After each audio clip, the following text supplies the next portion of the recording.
Feud this morning at 8 on Fox 14.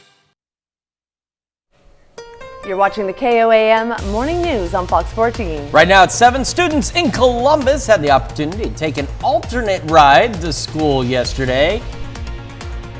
Plus, Samantha Walker shares how AI could affect the election season. And we've got a chilly but beautiful start to the day. We're going to have a sunny and warm day out there for the most part. We'll take a look at that forecast. Get you out the door. Coming up. The 4 states' most watched news starts now. Good morning and welcome to the KOAM Morning News on Fox 14. I'm Caitlin O'Shaughnessy. Now I'm Chris Warner, just after 7 o'clock on this Tuesday morning in the 4 states. We're past Monday. It is Tuesday. And with each day, with the exception of Thursday, it's going to be warmer yet out there. Good. We need that. We certainly do, because I am absolutely done with winter. Now, I mean, winter's not quite done with us. And I just learned, because I don't look that far. I don't plan far ahead, okay? Daylight savings time is on my birthday, which means I get to, happy birthday to me as I lose an hour of sleep. But you get more sunshine.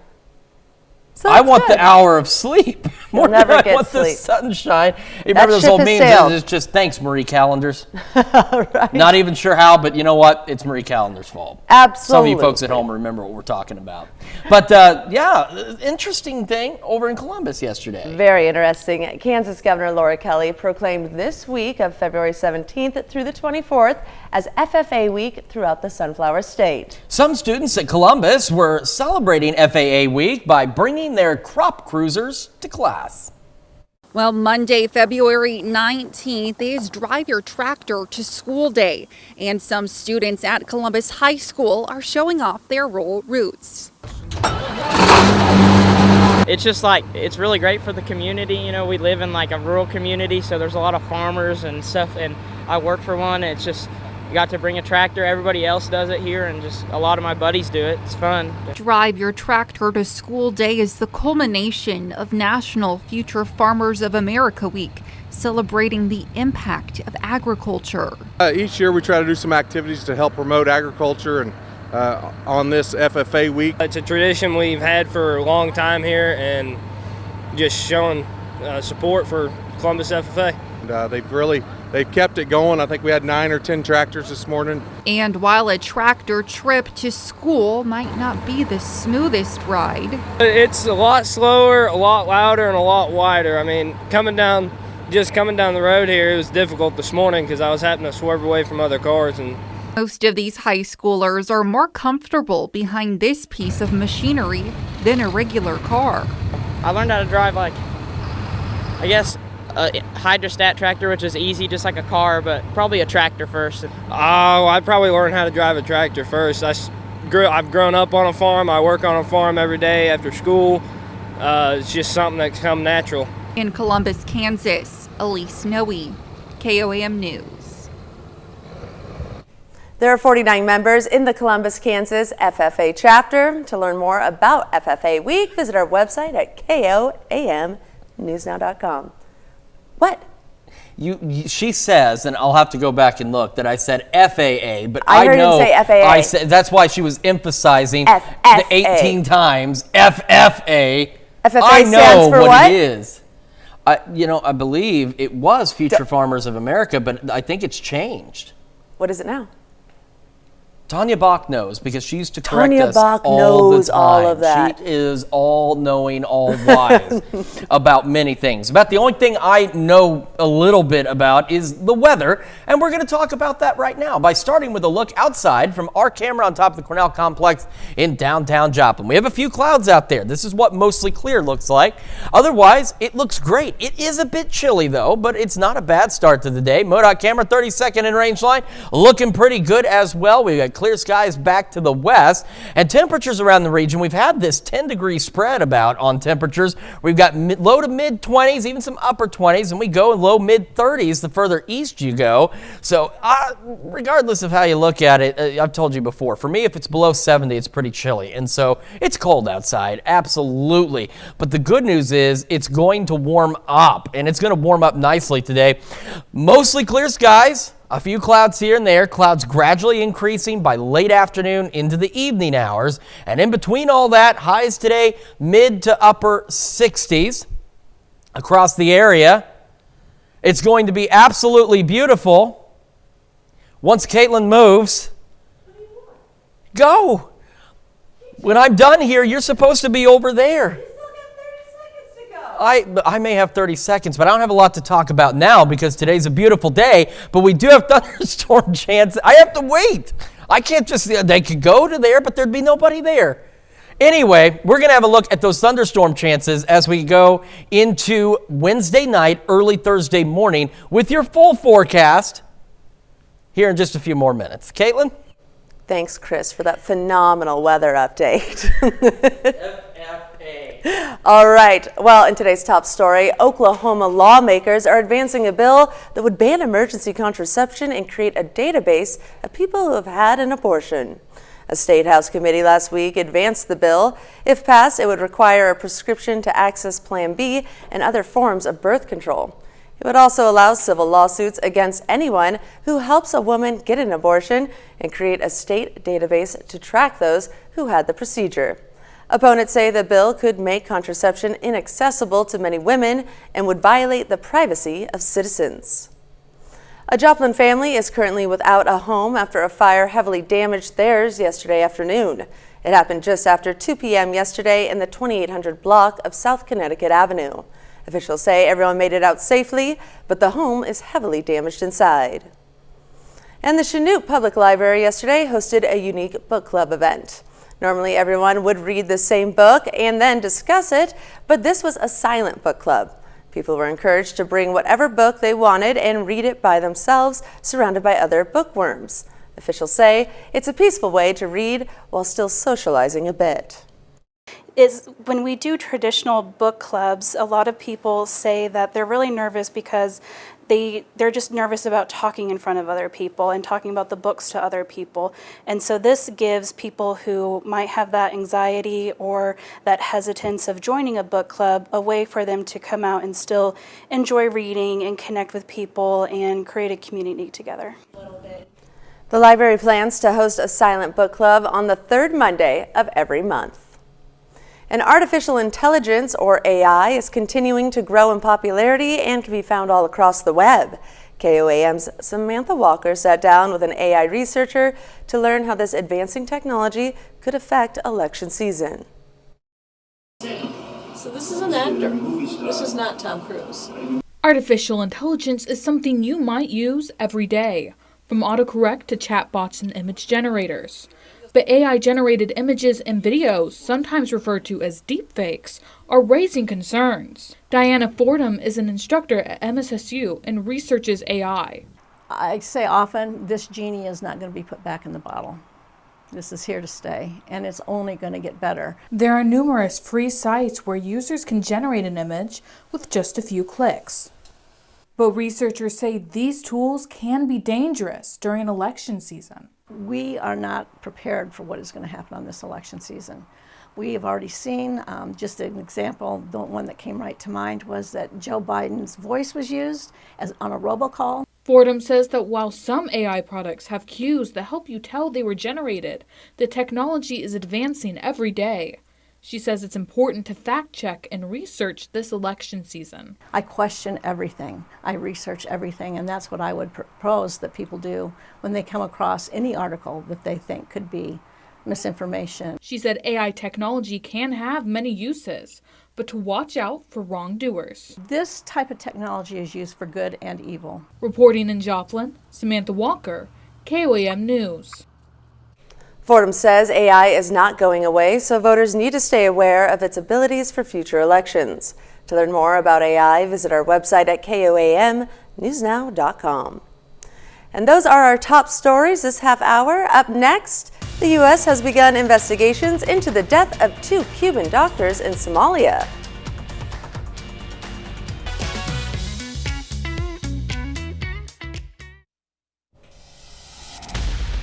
Topping World Watch, Russia says its forces are in complete control of a city in eastern Ukraine that had been the focus of intense fighting for months.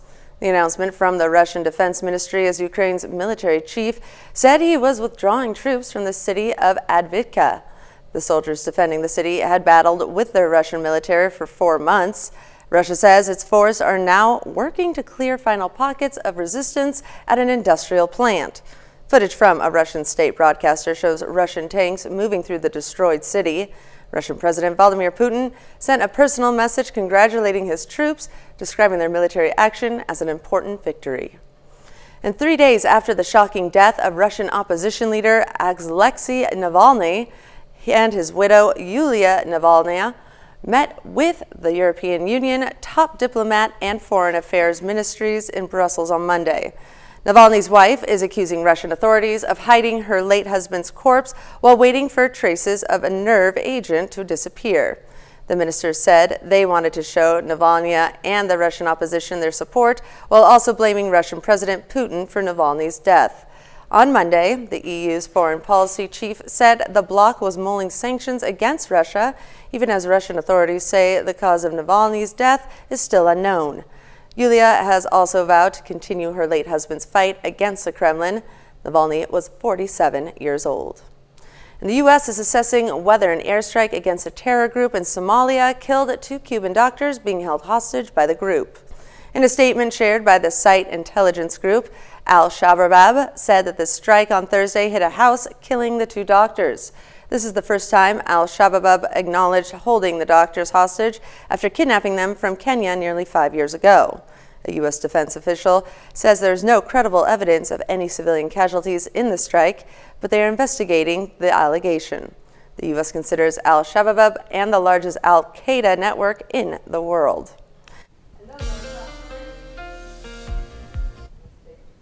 We've got ourselves a relatively decent spring-like day out there. We're going to have another look at your forecast when we come back. The President's Day Super Sale at Furniture Row ends soon.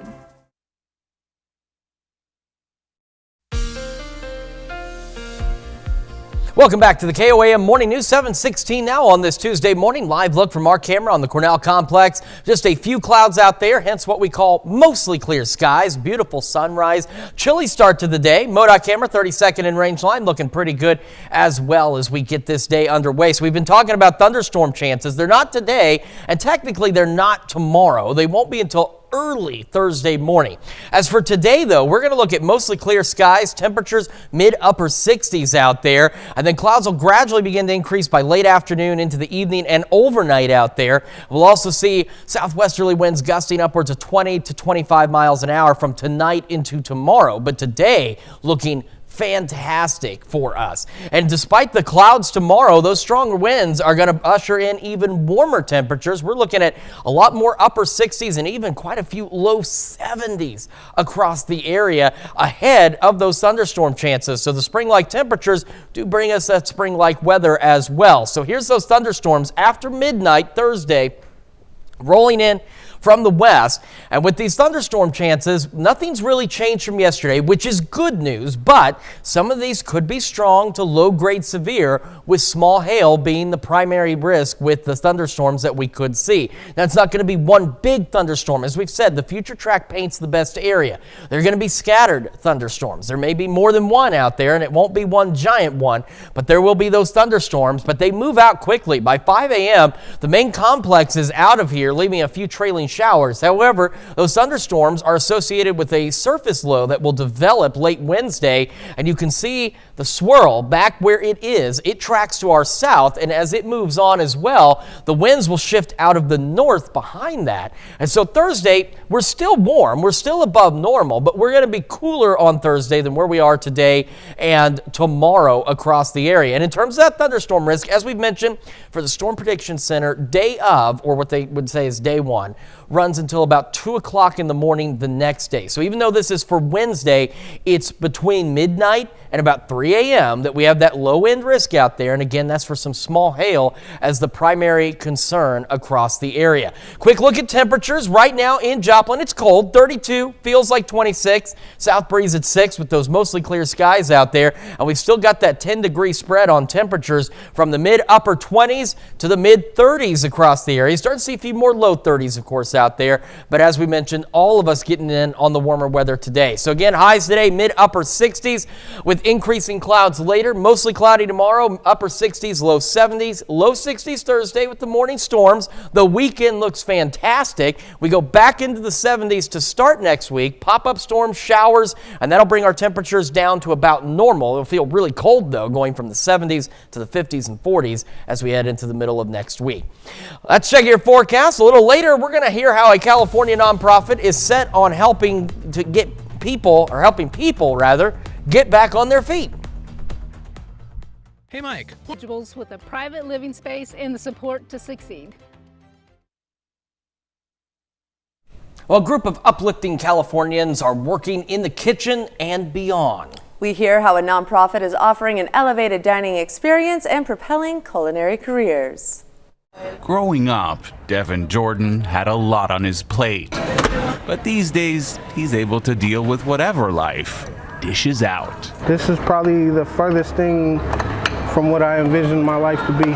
After being in and out of prison for various offenses for a total of 16 years, Devin suddenly found himself on the outside with little to no prospects. Nobody was willing to give me a shot because of my past. But then he stumbled on a place called Farming Hope and went from serving time to serving meals. They gave me a shot here. They accepted me into the culinary arts apprenticeship, and that's kind of what reignited my passion. Today, he's a chef in charge of catering a 3-course menu that could easily rival some of the Bay Area's most popular hotspots. We have a 3-cheese mac and cheese topped with the garlic panko breadcrumbs. For the second course, we have a garlic crusted roast beef with a vegetable gravy and roasted vegetables. And then to end it, we got an olive oil cake with homemade whipped cream topped with fresh pomegranate. But even though it may look like a restaurant, it's not. Farming Hope is a nonprofit training program that helps people who've either been incarcerated, homeless, or are survivors of violent crimes. Carrie Rogers is the co-executive director. When you're overcoming obstacles in your life and trying to move on to your next chapter and re-enter the workforce, you may be the last person called back for a job interview or never called back. The meals here are free. Every single customer is food insecure. The only payment accepted in this place is a thank you. Do you love it? Rebecca Nichols came here with her great-grandson. She says living on a fixed income leaves little money for eating out. Oh my gosh, it's an elegant dinner with tablecloths. For Devin, it's a dream come true. I get to do what I love for a passion, but I'm also helping people. You know what I'm saying? It's a reminder that sometimes all it takes to change a life is a helping hand and a delicious meal served with a side of redemption. Certainly an impressive project. Absolutely. Well, yesterday was President's Day, and Anthony Saviello put the area residents to the test on their presidential knowledge. And as we've mentioned, it's going to be an absolutely gorgeous day out there. We'll have another look at your spring-like forecast when the KOAM Morning News returns. Before it's too late, understand the threats. ProtectPressFreedom.org. The 4 states' most watched news starts now. Welcome back to the KOAM Morning News on Fox 14. The time now is 7:27 a.m. I'm Caitlin O'Shaughnessy. Police arrest a Florida man suspected of election fraud in Kansas. Authorities say 30-year-old George Andrews of Dade City, Florida, forged signatures on a petition to make the organization referred to as No Labels an officially recognized political party in Kansas. Andrews is charged with 2 counts of election perjury and 28 counts of election forgery. He was arrested in Florida on February 10th and is awaiting extradition to Kansas. A representative from the EPA is in Caney, Kansas this week to talk to residents about soil remediation and testing. The rep will be at the Caney Library on Wednesday and Thursday, answering questions from residents and signing them up to allow the agency to remove and replace contaminated soil on their properties. This is the second round of remediation in Caney. The EPA completed the first round, then changed its threshold for what is safe. Now they are trying to meet the new threshold. KOAM's Great American Flag Swap is back, and yesterday we held our first flag swap event of the year at the Roper Honda dealership in Joplin. Like always, folks were able to bring their old tattered flags and get them exchanged for a new one. We then take the old ones and have them properly disposed of. It actually helps rejuvenate patriotism in our nation. Too oftentimes I think we take the flag for granted and what it represents. And I feel this was one great way to just reignite that patriotism. The next flag swap will be on May 21st at Jake's Fireworks in Pittsburgh. Drury University in Springfield is joining the Southwest Baptist University and Mercy Partnership to offer more students a path to a nursing career. The program lets students receive non-clinical education at Drury. SBU will provide clinical instruction, and Mercy will provide clinical opportunities.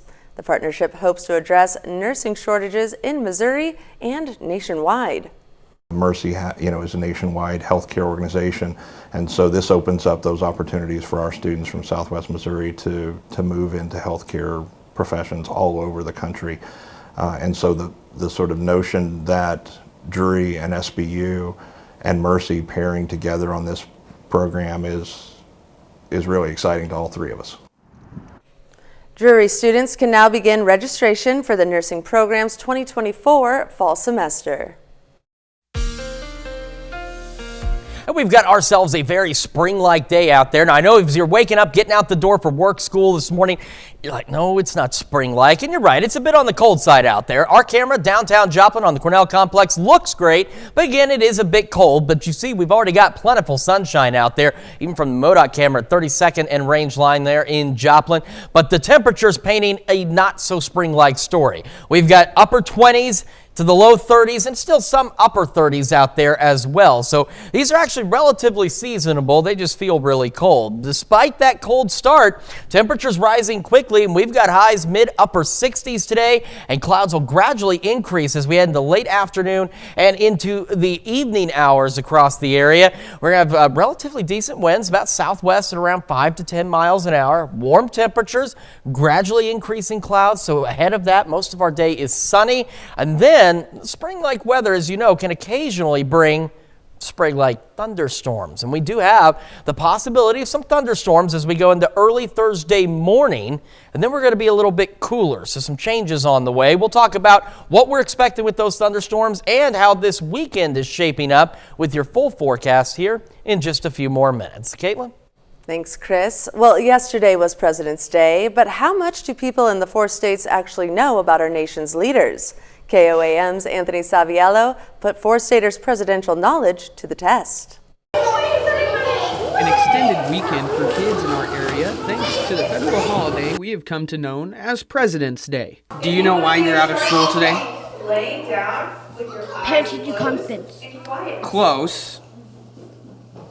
Wrestling tournament? No. Do you know why you're not in school today?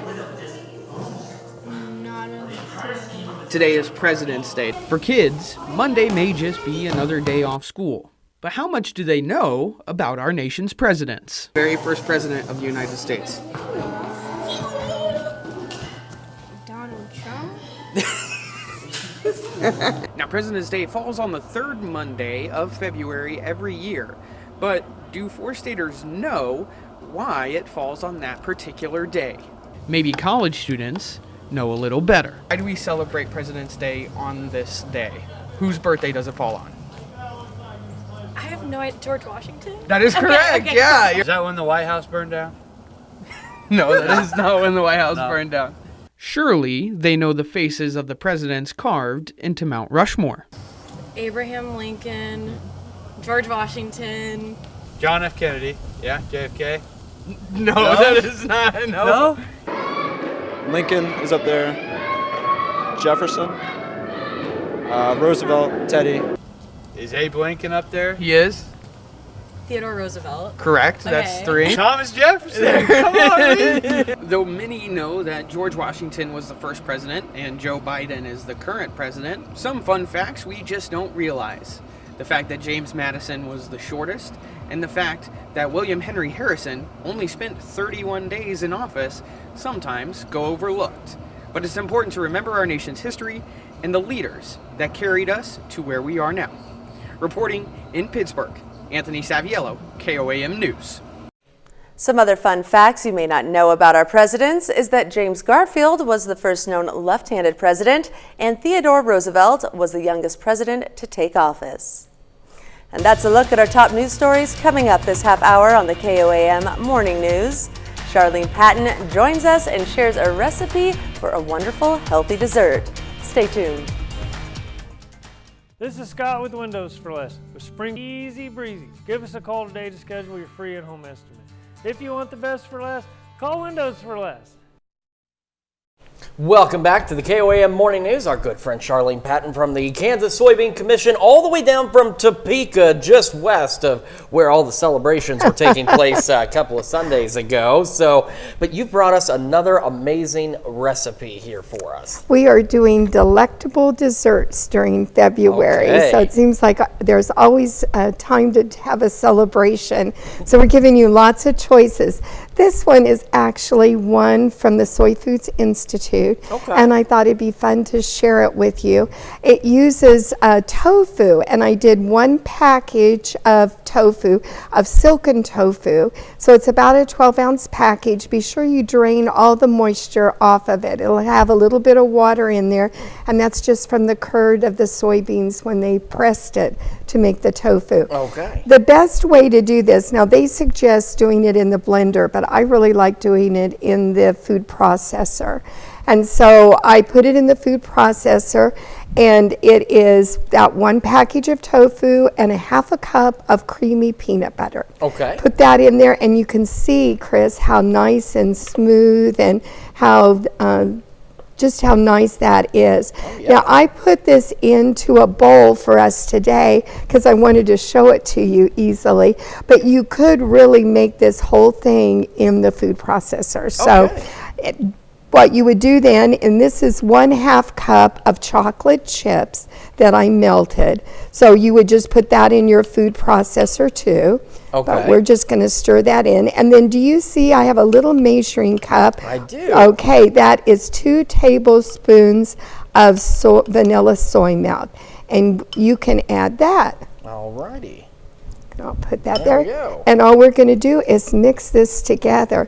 Now, while I'm mixing this, I'm going to let you show that baking dish right in front of you. And you can use a tart pan as they suggested, but if you don't have a tart pan, I wanted to show you could also use just a baking dish. And I did, these are 18 of the Oreo cookies. Okay. I put those in the food processor too, and just pulsed it until they were nice and crumbled. And then mix that with some margarine, which is our soy ingredient, melted margarine, and then press that into our baking dish there. So that's the basis for ours. And then this, so easy to do, we've mixed that together, and I'm just going to spoon that into that. And then that will set in the refrigerator for maybe an hour or so just to set it up really good. And then you can cut it into serving pieces. I've put some additional whipped cream on the top there, and then a strawberry, and you've got a dessert that's ready for your family. It looks even better with the whipped cream, the strawberry, and of course we have to check it. Make You sure have to check it, that's make sure right. everything is still not like it's ever not been delicious. I mean, come on.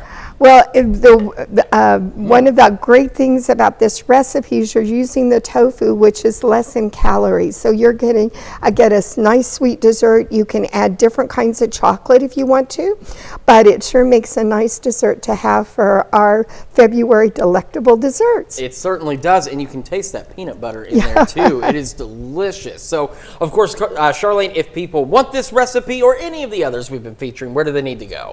They should go to kansassoybeans.com soybeans.org, or you can always call our 800 number 877-KS-SOYBEAN, and we will mail them all the recipes. All right, Charlie, thanks so much for coming down again, and we'll see you next week with another amazing recipe. And of course, if you missed any of this, worry not. It's also on our website, KOAMnewsnow.com. We'll be back with more of the KOAM Morning News right after this.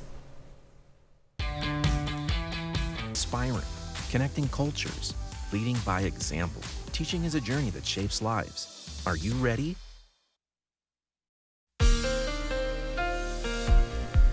Welcome back to the KOAM Morning News, 7:42 now on this Tuesday morning. Live look from our camera on the Cornell Complex downtown Joplin. Looking pretty good so far. Clear skies. We had a couple of clouds out there earlier, but they are now gone. MoDOT camera, 32nd in range line. Also clear skies and ample sunshine out there, although it is a bit of a cold start to the day for us. And then we have those thunderstorm chances as we head into Thursday early morning. So let's talk about that. First, today, we've got mostly clear skies for most of the day. Temperatures warming into the mid and upper 60s across the area.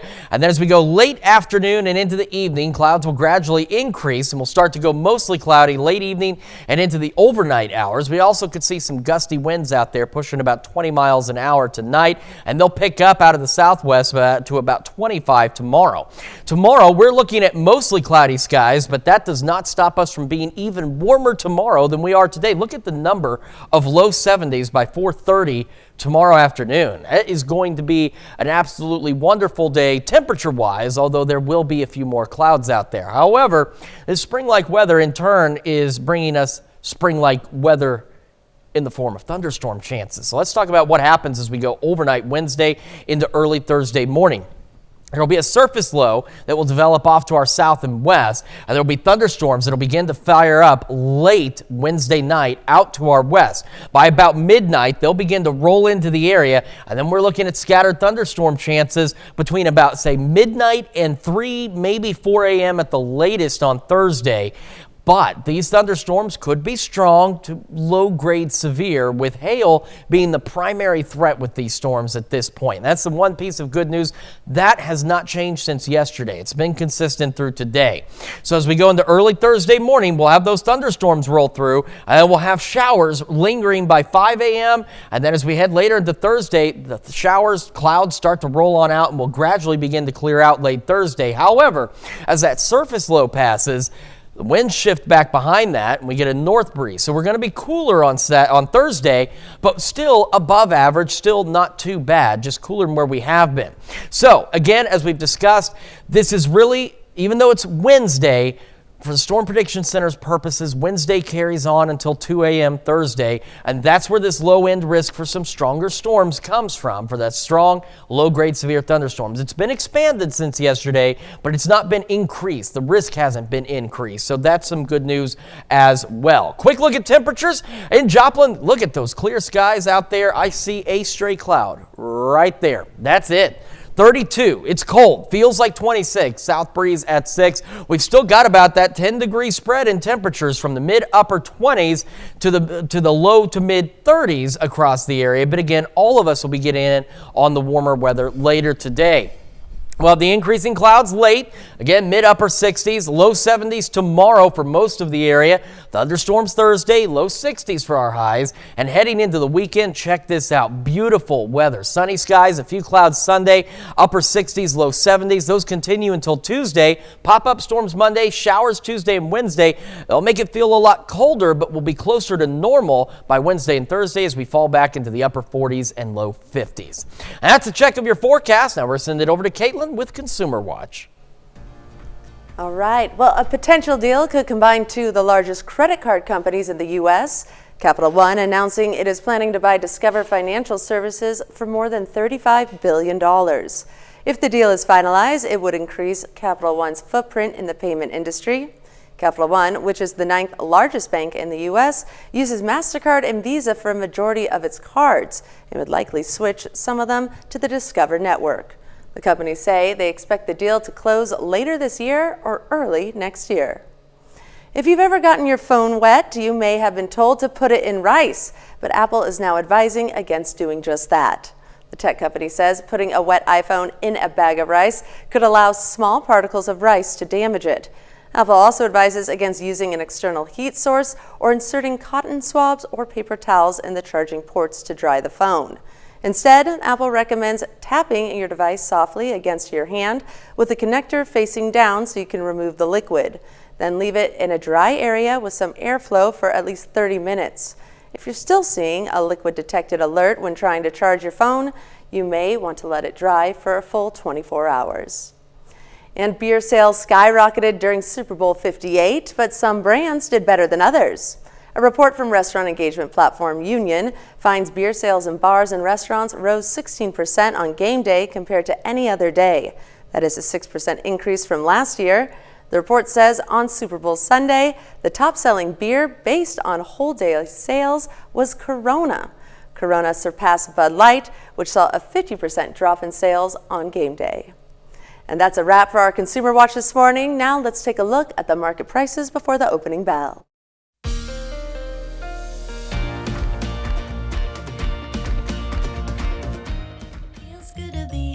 Ashley's President's Day sale in... We'll do it my way. Next, Tamron. Tamron Hall, this morning at 10, right here on Fox 14. The National Bison Association says that the chances of a white bison being born in the wild are 1 in 10 million.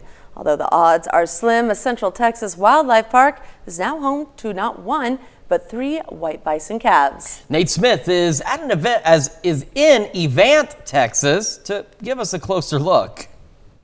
Buena Vista Wildlife Safari is home to 22 different species of animals, but the crown jewel of them all may be their newly born white bison calves. In nature, a white bison being born is incredibly rare, so much so that even bison calves that are born to white parents aren't guaranteed to come out with that color of fur. Buena Vista says they acquired the bull that fathered these 3 calves around a year ago, that when the first white calf was born, they were over the moon. So when the bull's 3rd calf came out with white fur, they couldn't believe it. It felt truly lucky to to see not only 1 but 3 bison calves. Of course, our chances are a little bit greater due to having a sire that's white, but still it's slim chances for this to happen. It's truly lucky. It's hot to see. If you're interested in coming by and seeing these rare white bison or any of the other animals they've got rolling around here, tickets are $15 for an adult and $13 for a child. Reporting in Event, Nate Smith, KWTX News 10. Certainly rare and very unique. We've got just absolutely fascinating. And you know what else is rare and fascinating as well? Beautiful weather in the 4 states. Yes, well, it's not been so rare here lately. Quick look outside. One more check of our camera on top of the Cornell Complex in downtown Joplin. It is clear out there. It is a beautiful but chilly start to the day. MoDOT camera 30-second range line also showing plentiful sunshine and the really long shadow from that traffic pole out there as we get this day underway. Temperatures, again, they're cold this morning. We're ranging from the mid to upper 20s to the low to mid 30s across the area, but we all are going to get in on some warmer temperatures as we head later into today. We'll have mostly clear skies for most of the day. It won't be until late afternoon and into the evening that we'll see clouds gradually increasing across the area. And our highs today, mid-upper 60s out there. So an absolutely beautiful day. Again, we've got those thunderstorm chances early Thursday morning. That will cause a few changes in our forecast. We'll look at that, plus the news you need to know right after this. Help build the equipment that keeps America running. We are proud to salute Gene Day, a 4-state hero.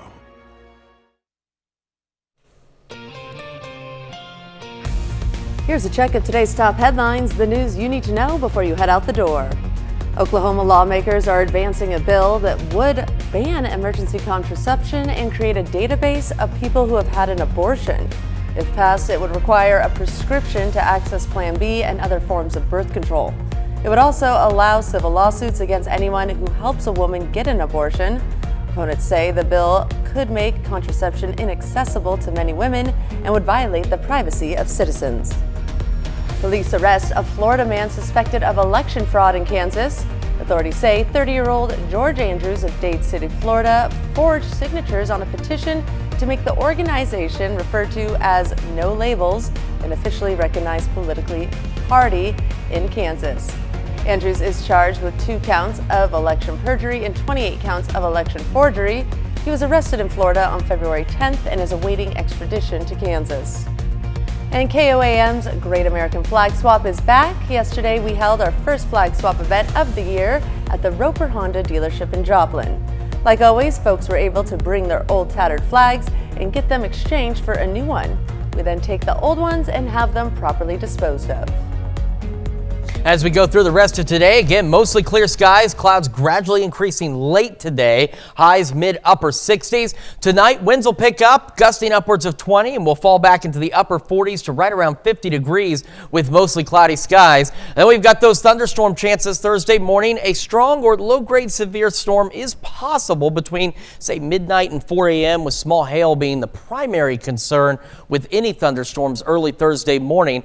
Tomorrow, real quick, we're still warm. Upper 60s, low 70s, mostly cloudy and breezy. We're a little cooler Thursday. The weekend looks absolutely amazing out there. 70s Monday, Tuesday, showers, maybe a couple of thunderstorms. That cools us back to normal for Wednesday and Thursday of next week, back into the upper 40s and low 50s. All right, well, Scandinavian Airlines is offering travelers a once-in-a-lifetime mystery destination trip. The airline has created the opportunity for its Euro bonus members to sign up for a trip to Destination Unknown. The thrill seekers willing to go will meet at Copenhagen Airport Board, or meet them in the mystery flight and enjoy an adventure organized by the airline. The announcement was made last Monday, and more than 1,000 people have already signed up. The only clue travelers have been given is that the flight itself will last a few hours. The mystery trip is scheduled for April 5th to the 8th. Well, as I've mentioned, I've never been in a plane. This is not one way to get me into a plane. I want to know where I'm going. Hop in the plane and we'll take you somewhere. Yeah. Can you be more specific? No, How do you pack for that? How do you know what the destination is? You don't. Well, thank you all so much for letting us put the good in your morning. We'll be back with more news and weather today at noon.